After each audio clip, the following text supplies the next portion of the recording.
नमस्कार दोस्तों, वैदिक मंथन चैनल में आपका स्वागत। आइए एक डिबेट और सुनते हैं सांजनी सर का। बोलिए। हाँ, मैं तर्क करने के लिए नहीं, मुझे कुछ मतलब मेरा जो कुछ अंडरस्टैंडिंग है वो थोड़ा सा आप बताइएगा, ठीक है। तो पहले ना मैं भी जैसे ये मंदिर वगैरह जाता था, आर्कियोलॉजिकल साइट्स वगैरह, तो मुझे लगता था ये मतलब कुछ गड़बड़ है, ठीक है। तो आपका कल मैंने कम से कम 10-12 वीडियो मैंने कंटिन्यूअसली देखा, तो फिर मैं कन्विंस हुआ, ठीक है, कि कुछ तो गड़बड़ था। वो तो बिल्कुल सही है, आपने जो बोला वो एकदम फैक्ट है, ऐसा ही हुआ है। अभी फिर एक बात मैं पूछता हूँ, आपने कभी इसका जो भी हम लोग का जो महाभारत वगैरह का या मतलब ग्रंथ का जो भी कैरेक्टर्स वगैरह है या स्टोरी लाइन है, ये कहीं ना कहीं मुझे लगता है जो ग्रीक आपका लिटरेचर है ना, ग्रीक माइथोलॉजी, वहां से भी कॉपी किया गया है। ओके, इसका बारे में आपने रिसर्च किया है? और मेरा दूसरा एक अंडरस्टैंडिंग है, इंडिया में इंडस वैली सिविलाइजेशन साइट्स को छोड़ के जितना भी आर्कियोलॉजिकल साइट्स है ना, सब आपको अलेक्जेंडर के बाद का मिलेगा। ओके, उससे पहले कुछ नहीं है, कहीं कुछ नहीं दिखेगा आपको। अलेक्जेंडर प्रोबेबली इंडियन सब कॉन्टिनेंट में आपका 325 बीसी के आसपास घुसे थे, ठीक है। शायद वो तुर्की होके, नॉर्दर्न सीरिया होके, ऐसे करके हमारा इंडियन सब कॉन्टिनेंट में घुसे थे। तो साथ में वहां का भी कोई मतलब इस टाइप का रिसर्चर वगैरह जो अरामिक वगैरह में, उस समय वहाँ अरामिक लैंग्वेज चलता था, स्क्रिप्ट, ठीक है, वो साथ में आया, वही थोड़ा डेवलप हुआ। पहले जो ग्रेको बैक्ट्रिया आपका गंधारा वाला जगह है, वहां पे खारोस्ती में आपको इंस्क्रिप्शन मिलेगा, ठीक है। फिर धीरे धीरे जैसे इंडिया का मतलब ईस्टर्न की तरफ घुसा, ब्राह्मी में डेवलप हुआ, ठीक है। जितना भी आपका ब्राह्मी वाला बुद्धिस्ट आर्टिफैक्ट्स या आर्कियोलॉजिकल साइट मिलेगा, everything will be after 325 BC. उसके बाद हो सकता है फिर साउथ में प्रोग्रेस किया होगा। तो इसके बारे में आपने कोई रिसर्च किया है? मैंने जो बोला, और ब्राह्मी से ही सारा स्क्रिप्ट इंडियन का जो है, इंडिया इंडिया का कोई भी लैंग्वेज का हो, वही से ही डिराइव हुआ है। देखें हेमंता गोगोई जी, हाँ। आपने जो बात कही है ना, ये हम्म। कंसेप्ट कुछ लोगों ने इस तरह से बताने की कोशिश की है कि इसी तरह से कुछ हुआ है, लेकिन हाँ। ऐसा है नहीं। जो ग्रीक्स हैं, सिकंदर तो भारत में कभी घुसा ही नहीं था। वो नहीं तो नहीं, बॉर्डर पे आया, सिकंदर बॉर्डर भारत से ही में ही लौट घुसा, के लेकिन चला गया। अफगानिस्तान में तो घुसा ना, अफगानिस्तान तो क्रॉस किया। तो अफगानिस्तान में क्रॉस करना, और भारत का सेंटर मगध था, भारत का सेंटर मगध था, तो हाँ, इसमें क्या है, अफगानिस्तान जो है देखिए अलेक्स, उधर देखिए। को पर्सियन का शासन था। पर्सियन ऑलरेडी नहीं नहीं, उनके पार्सियन को यहाँ से देखिए, 500 साल अलेक्जेंडर ने, पहले। सुनिए, एक एक अलेक्जेंडर ने मिनट पार्स। आपने एक मिनट आपने अपनी बात रखी है ना, मुझे अब मेरी बात हम्म। रखने दीजिए तो आपको हाँ पता हाँ। चलेगा। एक्चुअल में क्या है कि कुछ भारत में गपोड़ियों ने ऐसा दिखाने की हम्म। कोशिश की है कि भारत का अपना हम्म। कुछ नहीं है, क्योंकि भारत हम्म। में एक हरामखोर प्रजाति रहती है, जिंदगी भर कुछ की नहीं है, चून मांग के जिंदगी गुजारी है। तो उन हम्म। हरामखोरों को हमेशा से इस बात का दर्द रहता है कि भारत का जो मूल निवासी वर्ग है वो इतनी सारे आर्किटेक्ट, आर्कियोलॉजी ये कैसे बना सकता है। तो उन गपोड़ियों में से कुछ गपोड़े जो हैं, उन्होंने इस तरह से फेक न्यूज फैलाना शुरू की कि देखो हम नहीं बनाते थे, तो तुम लोग मूल निवासी ने भी कुछ नहीं बनाया हाँ, है, वो मैं सब ना कॉन्विंस हूँ, ग्रीक आपको वाले मेरा, आए हैं। सुनिए, एक मिनट, मेरा जो, मेरी मेरी बात को कंप्लीट होने दीजिए ना। तो उन्होंने क्या, ये एक नैरेटिव सेट किया कि जो ग्रीक वाले आए हैं उन्होंने बनाया। मैं आपको जानकारी के लिए बता दूं कि सिकंदर कुछ नहीं बनाया। जो सेल्यूकस था, उसका जो सेनापति था, मतलब उसने अपने एक राजदूत भेजा था मेगस्थनीज को, जो चंद्रगुप्त मौर्य के दरबार में था। और उसके आगे पहले भी कई लोग भारत में आते रहते थे ग्रीक के। इसके अलावा अगर आप देखेंगे तो जो ग्रीक का जो मिनांडर आता है वो तो बुद्धिस्ट बन जाता है भारत में। ग्रीक में बुद्धिज्म का प्रचार प्रसार होता है। ग्रीक्स भारतीय जो है ग्रीक बन गए थे ऐसा कहीं नहीं मिलता, लेकिन ग्रीक्स भारतीय बन गए थे इसके प्रॉपर सबूत मिलते हैं। अगर आप गंधार कला के शुरुआती दौर में देखेंगे, ईसा की पहली दूसरी सदी में, तो वहां पे ग्रीक कला देखने को मिलती है। कुछ मूर्तियां में ग्रीक का प्रभाव देखने को मिलता है। सम्राट अशोक अपना इंस्क्रिप्शन लिखवाते हैं तो द्विभाषीय लिखवाते हैं, पूरे भारत के लिए धम्मलिपि लिखवाते हैं, लेकिन जो खरोष्टी अरमाइक जो पाकिस्तान मनसेहरा जो है वहां पे जो लिखवाते हैं द्विभाषीय लिखवाते हैं, जिसमें से एक भाषा ग्रीक की है, ताकि ग्रीक वाले भी समझ सके। अगर ग्रीक वाले जब आते हैं तो ग्रीक ही भाषा भारत में आती, ग्रीक से निकली हुई चीजें भारत में डिराइव होती, न कि भारत में, पूरे भारत में एक अलग सी भाषा चल रही है और भारतीय एक द्विभाषीय चलवा रहे हैं वहां पे, ताकि ग्रीक लोग अलग से समझ सके और भारत के लोग अलग से समझ सके। इससे ये पता चलता है कि कभी भी सिकंदर या उसके बाद भी सेलुकस या उसके बाद भी के जो लोग हैं उनका कोई भी प्रभाव भारत में नहीं था। भारत पहले से ही वेल डेवलप था। भारत का अगर इतिहास आप देखते हैं, आप देखें कि तथागत बुद्ध के परिनिर्वाण के 10 साल बाद ही वो आज प्रथम संगीति होती है, और उनके शिक्षाओं का वो होता है, मनन होता है। 100 साल बाद दूसरा होता है, 218 साल बाद तीसरा जब होता है, तब तो सम्राट अशोक 7 किताब का लिखवा देते हैं, अपने शिलालेख पे नाम लिखवा देते हैं। आप भारत में देखेंगे, अमरावती का जो ईसा से 2 साल 250 साल पहले का है, उसकी मूर्ति कला बिल्कुल डिफरेंट है, मथुरा कला बिल्कुल डिफरेंट है। लेकिन जो गंधार कला है, उसमें आप देखेंगे तो हल्का सा ग्रीक का प्रभाव दिखता है। यानी कि जिस ग्रीक की आप बात कर रहे हैं, उनका प्रभाव भारत के पश्चिम क्षेत्र की शिल्पकला में ही भर देखने को मिलता है, भारत के अंदरूनी हिस्सों में नहीं। तो इन कपोड़ियों ने इस तरह से प्रचार किया कि हर चीज को ग्रीक ग्रीक और इससे जोड़ दें। उनका एक ही एम था कि हम तो चुनमंगा गैंग हैं, हमने तो जिंदगी भर हरामखोरी की है, हम तो कुछ काम नहीं किए हैं, मांगे खइबो मसीत में सोइबो, ये वाला काम किए हैं। तो हम जो भारत के मूल निवासी हैं, उनको तो कभी क्रेडिट देंगे ही नहीं। इसीलिए इन चुनमंगा गैंगों ने इस तरह की फेक न्यूज फैलाई है। अब बोलिए, आपको क्या बोलना है? हाँ कहना जी। है, ठीक है।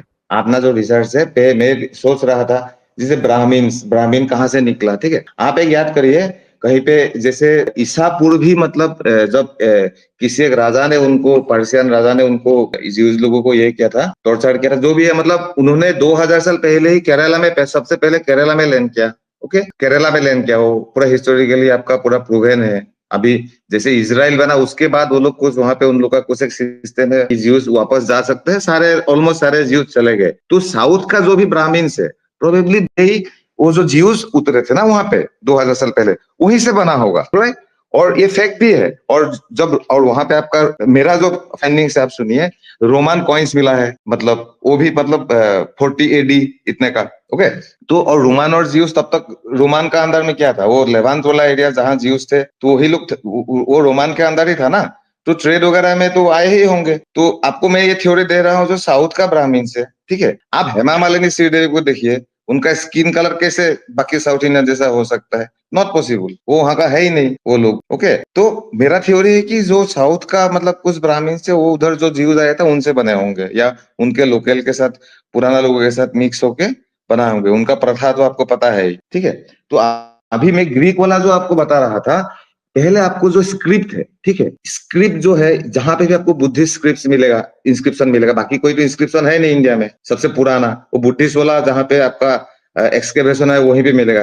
वो लिपि है ब्राह्मी। ओके, आप अगर ब्राह्मी लिपि का अगर जाएंगे, कहाँ से बनाया गया है, कहाँ से डिराइव किया गया है, ठीक है, वो डिराइव हुआ है अरामाइक से। ओके, और इन बिटवीन ब्राह्मी होने से पहले दोनों का ओवरलैप पीरियड है। 100 साल पहले खारोस्ती डेवलप हुआ। जो खारोस्ती जो आपका जो मतलब जो ईरान, अफगानिस्तान, वो गांधारा वाला एरिया में, जब जब गांधारा वाला एरिया में बुद्धिज्म चल रहा था, सबसे ज्यादा प्रोग्रेस तो वहीं से हुआ। चाइना वाइना वहीं से गया, गांधारा वाला शैली से ही गया था कुछ, ठीक है। तो वहां पे वो खारोस्ती लिपि चला। और ये जो लिपि का जो ओरिजिन है, कोई भी लिपि हो, इसका ओरिजिन लेवांत में ही हुआ है। सबसे पहला, इस पर आप रिसर्च करिए, आपको मिल जाएगा। सबसे पहला लिपि था आपका फिनिशिया, उससे पहले इजिप्शियन हिरोग्लिफिक्स था, ठीक है। उसके बाद मेसोपोटामिक क्यूनिफॉर्म आया, जो स्टिक से ऐसे मिट्टी का टेबलेट में डालता था, ठीक है। उसके बाद फोनिशियन ने उसको डेवलप किया। फोनिशियन से ग्रीक अल्फाबेट बना, जो कम से कम 1000 बीसी से, मतलब क्राइस्ट से 1000 साल पहले बना। ओके, तो मेरा कहने का मतलब, दूसरा चीज आप देखिए, आप इंटरनेट में जाके देखिए, ग्रीस पे बहुत सारा आर्टिफैक्ट्स, आर्कियोलॉजिकल साइट्स अवेलेबल है। ग्रीक का आप गूगल मार के या कहीं पे भी आप देख सकते हैं। उनका एक जो जो बिल्डिंग होता है ना, वहां की पिलर का एक डिजाइन होता है, Doric style pillar, Corinthian style pillar, आप अभी गूगल मार सकते हैं। हमारा इवन आप पाटलिपुत्र पे जो लायन कैपिटल वगैरह जो है, बहुत सारा बुद्धिस्ट जगह में, वहां का जो पिलर का जो डिजाइन है, पिलर का टॉप में जहां पे लायन रहता है ना, उसका जो डिजाइन आप देखिए, those are very similar to the Greek design. And Greek का जो पिलर का डिजाइन है, उनका एक स्टाइल है, वो हम लोगों से आगे है, मतलब इंडिया से पहले का ही है। आप उसको देख सकते हैं, भरपूर उनका अभी भी साइट्स अवेलेबल है। मैं ये नहीं कह रहा हूँ कि ग्रीक्स आने से पहले इंडिया में कुछ नहीं था, ठीक है। ग्रीक्स का अलेक्जेंडर के साथ जो लोग आए थे, अलेक्जेंडर टाइप जब कॉन्क्वेस्ट करने के लिए आते थे, वो साथ में सिर्फ सैन्य ही नहीं लेके आते थे, वो जहां जहां रुके वहां वहां एक एक अलेक्जेंड्रिया सिटी बनाया, वहां अपना आदमी छोड़ के आया, ठीक है। तो वो इंटरेक्शन हेमंतक आप हो अगर गई। सुनेंगे, आप अगर सुने, एक मिनट, आप अगर हेमंतक कहीं हो गई। हिस्ट्री में लिखा हुआ है, चंद्रगुप्त मौर्य के साथ हेमंतक तो हो गई। जब अलेक्जेंडर का आर्मी थे, इंटरेक्शन भी हुआ था दोनों का, दूर दूर भेज के कि भाई लड़ाई ना करे। हेमंतक हो गई। हाँ हाँ। सुन रहे हैं मेरी बात? हाँ बोलिए। आप एक तरफ़ा ना ख़्याली पुलाव पका लिए हैं और क्या किए हैं आप ना खिचड़ी टाँग दिए हैं बहुत ऊँचा आसमान में और नीचे हम्म। लगा दिए हैं आग जो उसकी ना धुआँ भी नहीं पहुँच पा रहा है खिचड़ी तक, पकेगा कैसे आपकी खिचड़ी? तो आप आप सुन ही बोलिए। नहीं रहे मेरी बात को। चंद्रगुप्त मन को मौर्य का खुला नाम सुने रखिए, सिर्फ हैं? एक तरफा मत देखिए। मैं बोल ही तो हाँ। रहा हूँ, चंद्रगुप्त हाँ सुना मौर्य है, जो हैं सुना है। नाम सुने हैं हाँ चंद्रगुप्त हाँ। मौर्य का? हाँ सुना है। उनके दरबार में ग्रीक का एक हम्म। राजदूत आया था मेगास्थनीज 12 हम्म। साल रहा था, नाम सुने हैं? हाँ उसने किताबें लिखा है, ठीक है। हाँ, किताब लिखा था। क्या लिखा हाँ। था उसने? इंडिका। कि मौर्यन्स के हम्म। जो महल हम्म। थे, हम्म। उसकी तुलना किससे हाँ। किया था? दुनिया के सर्वश्रेष्ठ महलों में। बोला था कि पर्सिया का एक बोटन और 3-4 जगहों का नाम लिया था, जो दुनिया में अगर उन्होंने भारत नहीं घूमा है, तो वो लोग उन्हीं को समझेंगे कि वो सबसे बड़े महल हैं। उसने चंद्रगुप्त के महलों की तुलना की थी कि वो सब कहीं नहीं ठहरते जिसको दुनिया का सबसे सर्वश्रेष्ठ महल कहा जाता है। उसने बोला कि भारत में ताले नहीं लगते हैं, सोने की बुर्जें जो हैं उस पे पिरोया गया है दीवालों पे। ऐसी बातें वो दरबार में रह के लिख के ले गया था और आप कह रहे हैं कि भारत में ग्रीक के आने के पहले शिल्पकला ही नहीं थी, वो चीजें ही नहीं थी। नहीं नहीं, आप मुझे फैक्ट में आप बताए सुन ना, लीजिए मेरी जो बात भी को। सुनिए। मेरी जहाँ बात पूरी सुनिए जहाँ ना, पे भी मेरी बात मिला आप है। आपकी मैं पूरी बात सुनता हूँ और जब मैं बोलने जाता हूँ तुरंत आप टोक देते हैं। आपको जानकारी होगा कि 17वीं सदी में एक अंग्रेज आया था भारत घूमने। अंग्रेज था, फ्रांसीसी था, इटालियन था, जो भी था।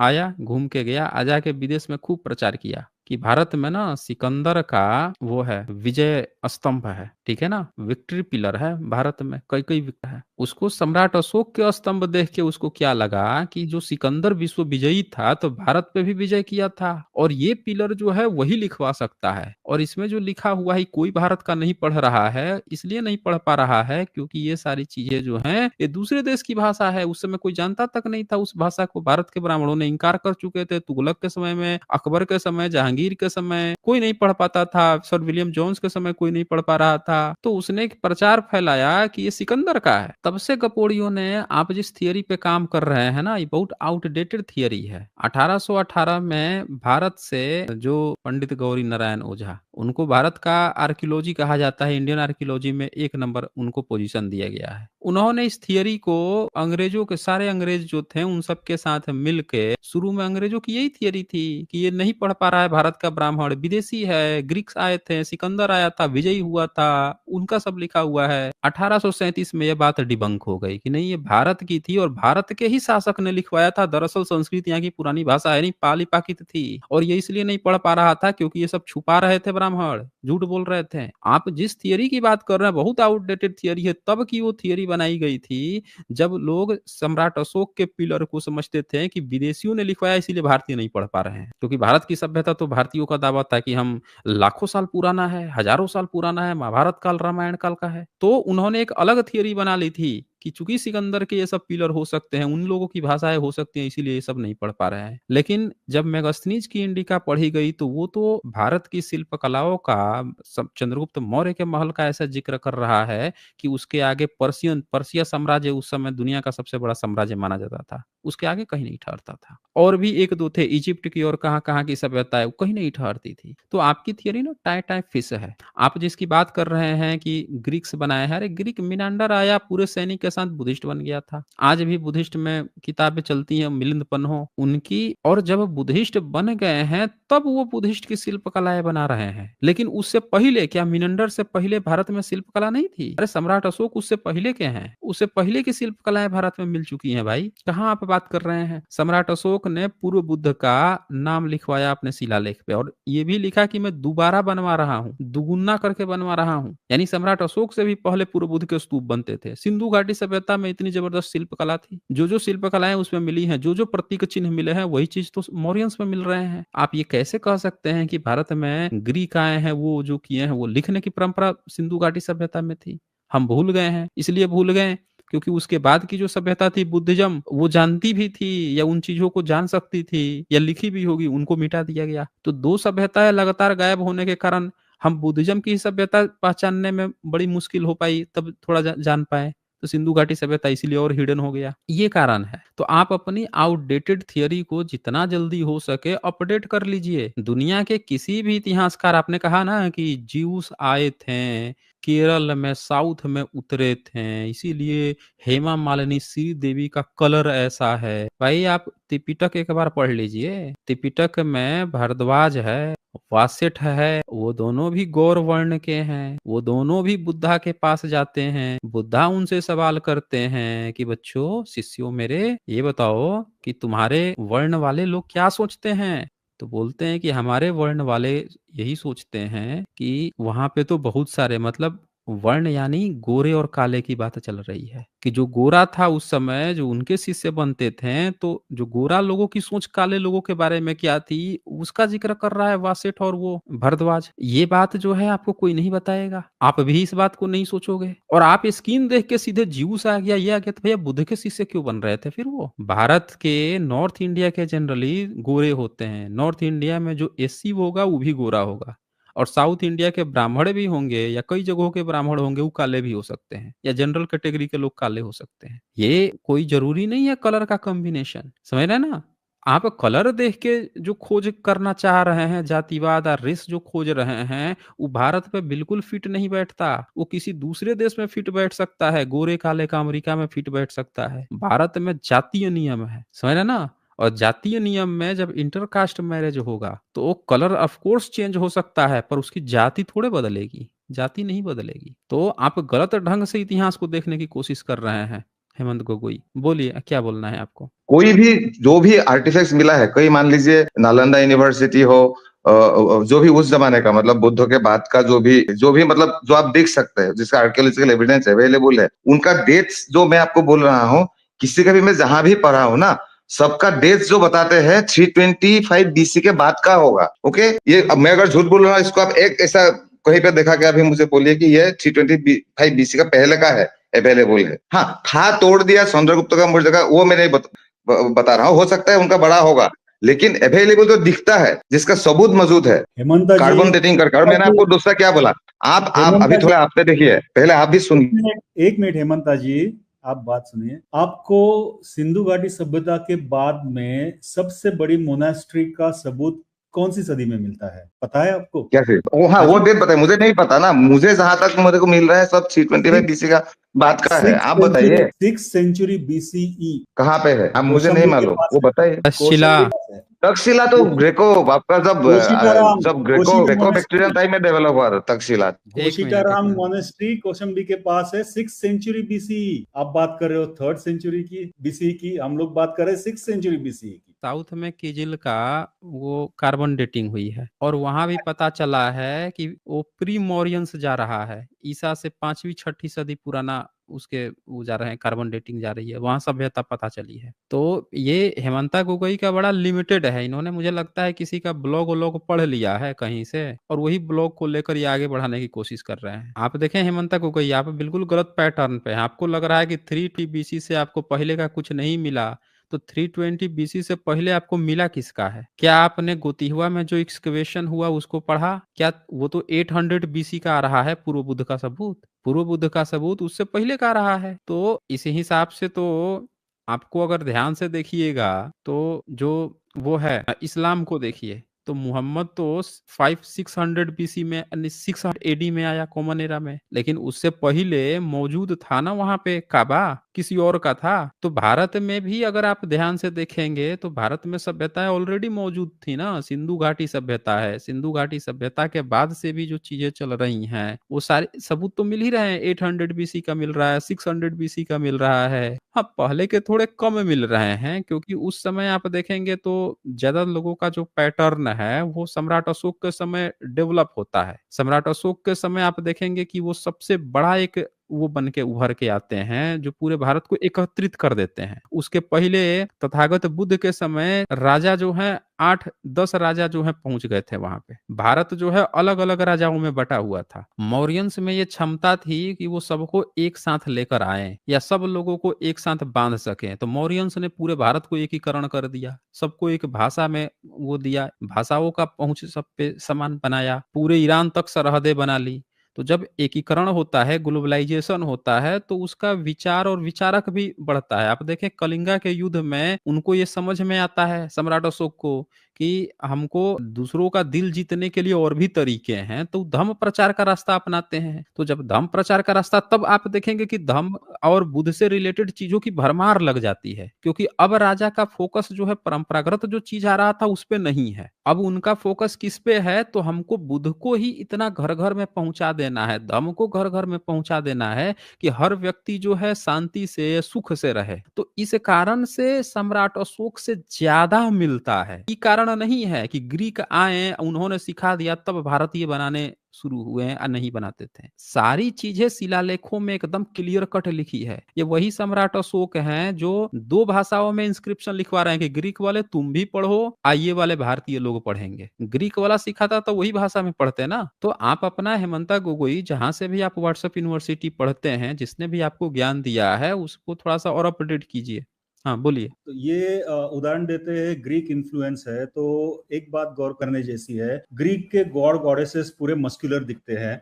हमारे यहाँ कोई भी सो कॉल्ड गॉड गॉडेसेस या कितनी भी मूर्तियां कौन सी भी रहने दीजिए, वो मस्कुलर नहीं दिखाई दी जाती। दूसरा, आप बोलते हो वो कॉलम्स और कैपिटल्स वगैरह सब ग्रीक से इन्फ्लुएंस्ड है, नहीं। हमारे यहाँ पे लोटस कैपिटल्स रहते हैं जो बुद्धिज्म से इंस्पायर्ड है। वहां पे ग्रीक इन्फ्लुएंस बिल्कुल नहीं है। ये इंडिजिनियस हम लोगों का इंडिक आर्किटेक्चर है जो डिस्टिंक्टली अलग है। तो आप ग्रीक और रोमन इन्फ्लुएंस उसके ऊपर डाल ही नहीं सकते हो जी। एक और बात है ना कि ये इंद्र को अपने अलग ढंग से ये दिखाने की कोशिश करते हैं कि ये ग्रीक का कोई गॉड था, जबकि अगर ध्यान से देखा जाए तो जो इंद्र है वो बुद्धिज्म में बहुत पहले से है। पूर्व बुद्ध की भी सभ्यता में इंद्र का जिक्र आता है, पूरे जातकों में जिक्र आता है, और ये सब तो तथागत बुद्ध के समय की ही चीजें हैं, जहाँ पे ब्रह्मा और इंद्र का। लेकिन आप जब कंपेयर करोगे तो इनका कंपेयर किससे करते हो कि भाई ग्रीक से कोई है, ठीक है ना।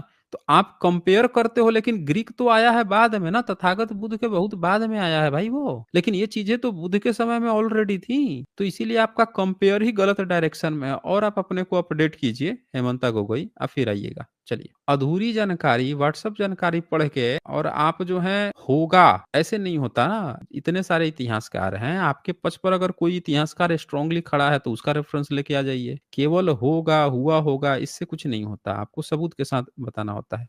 आज बस इतना ही, फिर मिलेंगे हम अगली डिबेट के साथ अगले वीडियो में। तब तक के लिए नमस्कार।